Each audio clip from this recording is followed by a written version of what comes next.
with you. So if this gets too cold and you're pointing lasers, I don't want to be doing that either. But again, where does this nerve start? Well, model the face end. It's nice that it's not way up on the ceiling. Okay, this is me standing looking straight ahead. If you were to take off the top of my head, right inside, in the middle, the brain would be sitting in this area. Okay? And at the base of the brain is the area called the brain stem. And that's where that nerve comes out from. Again, I got a lot more pictures afterwards. This is where everyone's trigeminal nerve starts. Okay? Origin of the nerve is in the brain stem. And just going back real quick, it says that we know it. If we cut or shield the nerve and it doesn't work, the problem might be elsewhere in the brain stem. So we have some area that we talk about here where it starts. Well, the problem's got to be in that brain stem area. So again, picture right inside the skull. There's more of a top view looking down.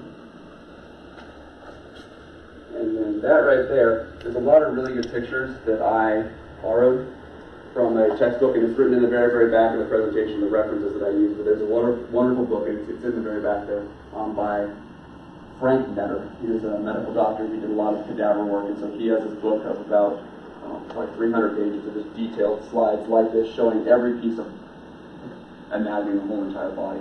Really detailed work here. This right here is your brainstem. This is mine, this is yours, this is everybody's. And the brainstem's a really dense area, because here's my brain up top here, brainstem's right at the bottom.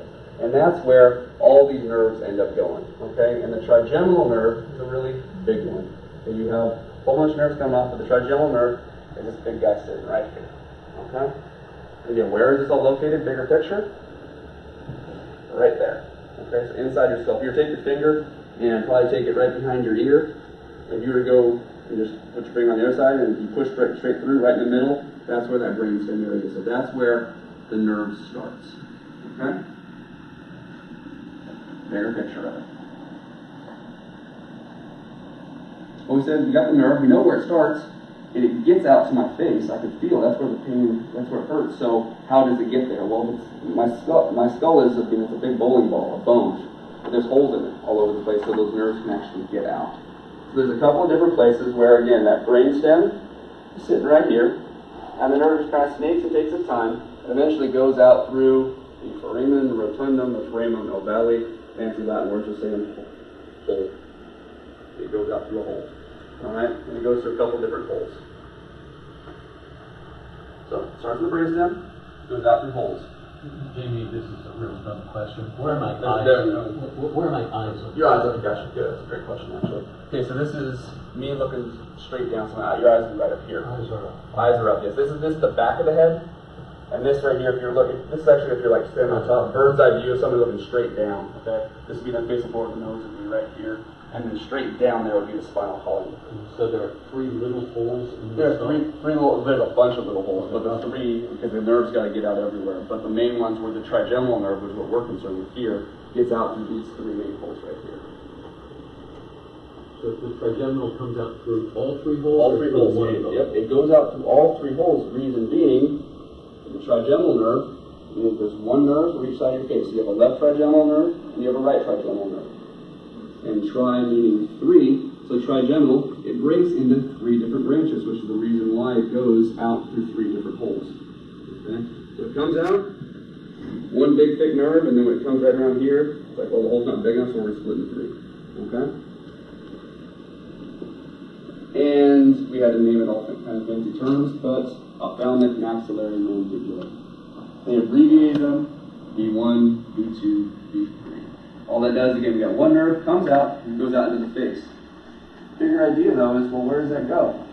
All right, I got a trigeminal nerve. It breaks into three different parts.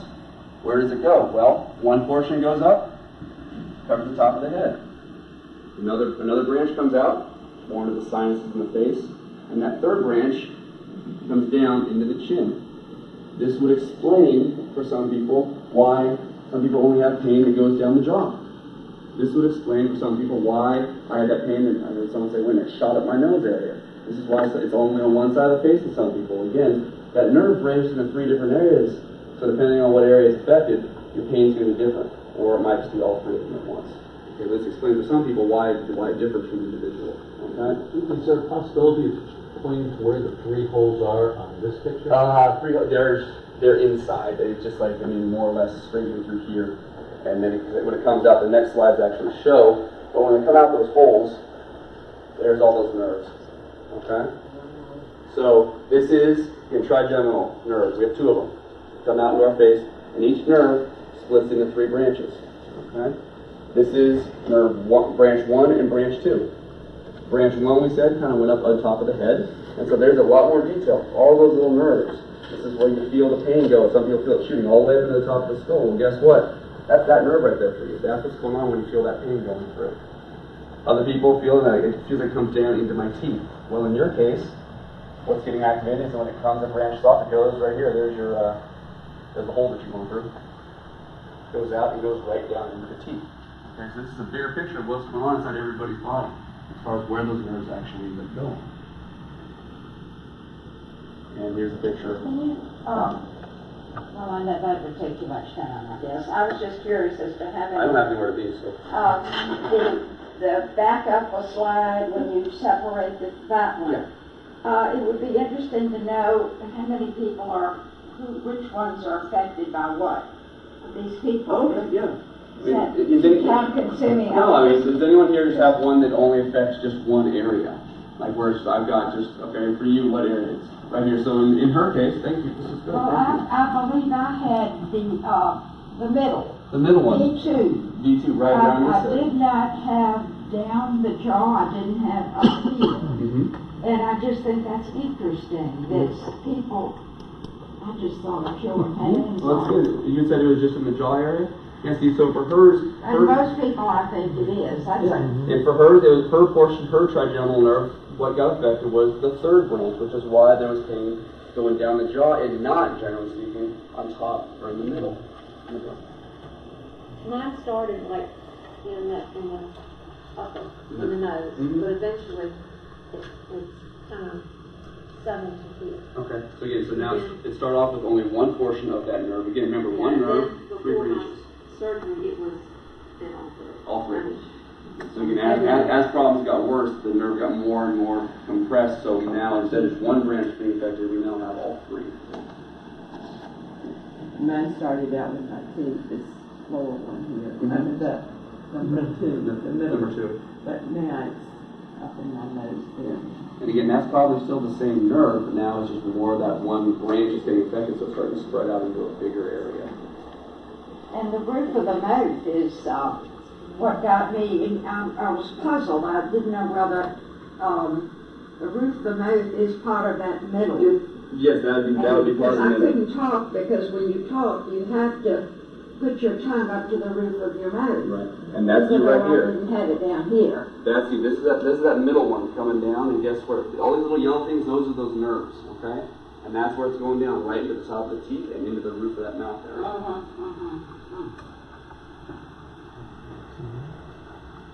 Mainly the mandibular. Okay. And when I was awake in the morning, when it was really bad, I knew that if I just opened my mouth and the air touched anything, I would go into the spasm of lightning strike. And we should have a little bit later showing why the nerves actually get damaged so easily, and why it takes why something like air going to set this thing off or something. And so we're going to go. I have slides later to talk about why it is the slightest little thing can actually set this thing off so severely.